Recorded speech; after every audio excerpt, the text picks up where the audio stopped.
নমস্কাৰ, আপোনালোকে চাই আছে ক্ৰিকেট গুৰু আছাম ইউটিউব চেনেল। বৰ্তমান সময়ত যিটো খবৰ আহিছে মই ইতিমধ্যে আপোনালোকক জনাইছিলোঁৱে, ফেচবুক আৰু ইনষ্টাগ্ৰামৰ মাধ্যমত পোষ্ট দি জনাইছিলোঁ। আৰু লগতে আমাৰ কমিউনিটি টেবতো দিয়া হৈছে যে মুস্তাফিজুৰ ৰহমান, যিজন বাংলাদেশী বলাৰ, 9 কোটি 20 লাখত যাক কিনি লৈছিলে আমাৰ KKR টিমটোৱে, IPLৰ টিম KKRে কিনি লৈছিলে।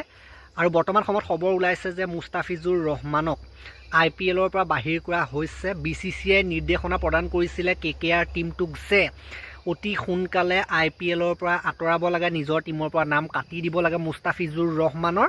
আৰু সেই নিৰ্দেশনাটো বৰ্তমান সময়ত KKR টিমটোৰ ফালৰ পৰা পালন কৰা হৈছে। KKR টিমৰ ফালৰ পৰা জাননী, সাধাৰণতে নটিচ KKR টিমৰ ফালৰ পৰা উলিওৱা হৈছে। KKR টিমৰ ফালৰ পৰা এটা বিজ্ঞপ্তি উলিওৱা হৈছে, তেওঁলোকৰ ফালৰ পৰা এটা সংবাদ দিয়া হৈছে যে তেওঁলোকৰ টিমৰ ফালৰ পৰা যেতিয়াই BCCI নিউজটো পালে, সেই BCCI নিউজটো পোৱাৰ পাছতে মুস্তাফিজুৰ ৰহমানৰ নাম কাটি দিয়া হৈছে টিমৰ পৰা। কি কাৰণে এনেকুৱা হ'বলগীয়া হ'ল আপোনালোকে জানে যে ভাৰত বিৰোধী বিভিন্ন ধৰণৰ কাৰ্যকলাপ বাংলাদেশত চলি আছিলে।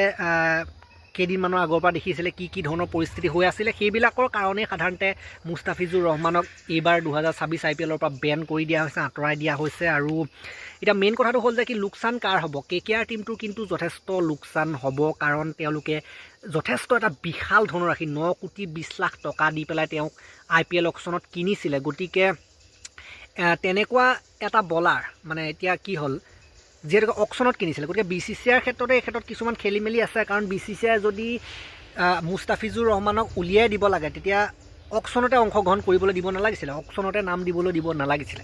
অকশ্যনত নাম দিছিলে, কেৱল KKRে যে লগাইছে এনেকুৱা নহয়। এতিয়া বহুতে মানুহে KKRক ব্লেম দিব যে KKRে কিয় কিনিছিলে। KKRে নহয়, এইটো প্লেয়াৰক কিনিবলৈ কিন্তু CSKও পইচা লগোৱা আপোনালোকে দেখিবলৈ পাইছিলে। এটা সময়ত CSKত অলৰেডি খেলিছেও, আগতে দেলহি টিমত তেওঁ খেলিছে, দেলহিও পইচা লগাইছিলে, আমি দেখিবলৈ পাইছিলোঁ। CSKও পইচা লগাইছিলে, কিন্তু শেষত যেনিবা KKR টিমটোৱে তেওঁক কিনিবলৈ সক্ষম হ'ল। মেইন কথাটো হ'ল যে গোটেই দুখটো কোনো টিম, আমি IPL টিমলৈ দুখটো ঠেলিলে নহ'ব যে KKRৰ দুখ বা বেলেগ টিমৰ দুখ, দেলহিত যোৱাবাৰ খেলিছিলে দেলহিৰ দুখ আছে, এইবিলাক ক'লে আমি নহ'ব। মেইন কথাটো হ'ল যে BCCI কি কৰিছিলে।